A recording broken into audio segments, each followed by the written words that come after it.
खुलुमबाय स्टुडिअ दं आंखिलिकां ब्रह्म गोदान दिल्लीयाव गिबि खेबनि थाखाय खुंफुंजानाय बड'लेण्ड महा उत्सव हाबाफारिया दिनैनिफ्राय जागायबाय। नंगौ सा सानजा भारतनि बयनिख्रुइबो देरसिन ट्राइबेल सुबुं एबा बर' हारिया गिबि खेबनि थाखाय गोदान दिल्लीयाव खुंफुंजानाय बड'लेण्ड महा उत्सव हाबाफारिया दिनैनिफ्राय जागायबाय।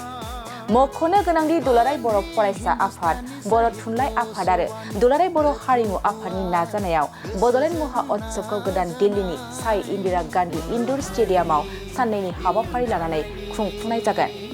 गोदान दिल्लीयाव खुंफुंनाय बे जारिमिनारि बड'लेण्ड महा उत्सवखौ गोजोन आरो जोंनि राव हारिमु थुनलाइखौ मुलुगनि आरो जोंनि भारतनि सुबुंफ्रा मिथिनांगौनि थाखाय खुंफुंनाय जादों।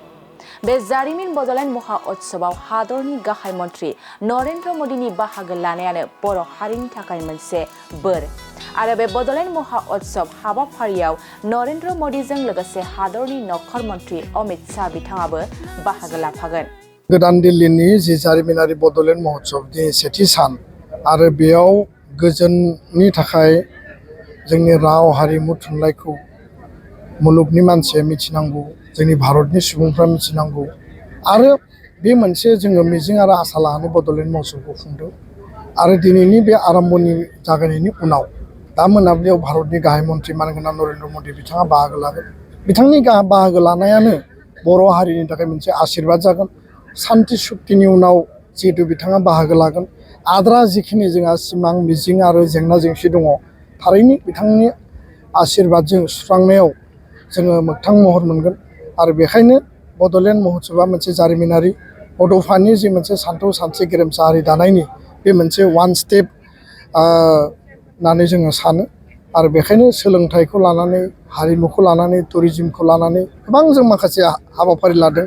27टा GI आइटेमखौ बेयाव गोदान दिल्लीयाव जों डिसप्ले खालामनाय जादों।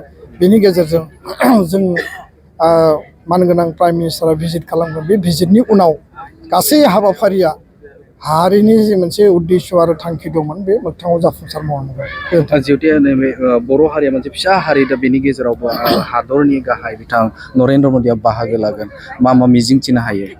थारैनो बिथाङा जोबोद बेस्थ'ता। गाबोन जनजातीय गौरब दिबस दङ, बिथाङा बिहाराव थांगोन। जों मिथिनायाव बिथाङा समफोर गुबुन बिदेशावबो थांगोन। दा बेखायनो बेबादि बेस्थ'तानि गेजेरावबो हादरनि गाहाय मन्थ्रिया जोंनिख्रुइ 10 कोटि, 15 कोटि, 20 कोटि थानाय जनसंख्यानि हारिफोर दङ, खिन्थु 20-25 लाख थानाय बे हारिनि हाबाफारियाव बड'लेण्ड महोत्सवआव गाहाय मन्थ्रि बिथाङा बाहागो लाफैनाया जोंनि थाखाय खाफालनि बाथ्रा, आशीर्बादनि बाथ्रा। गोरोबथानि माबाफोर बेवहाय मेसेज थागोन? बिथाङा जिखिनि बाथ्रा बुंनांगोन बेनो जोंनि हारिनि थाखाय मेसेज, हारिनि थाखाय बेनो आशीर्बाद।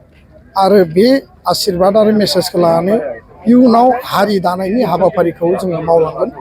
देशनि प्रधान मन्त्रि हिसाबै बिथाङा थारैनो हारिनि भबिसतखौ लानानै बिथाङा एड्रेस खालामगोन। गुबुन गुबुन जायगानिफ्राय माबे जायगानिफ्राय? नेपालनिफ्राय फैदों, वेस्ट बेंगलनि दङ, जोंहा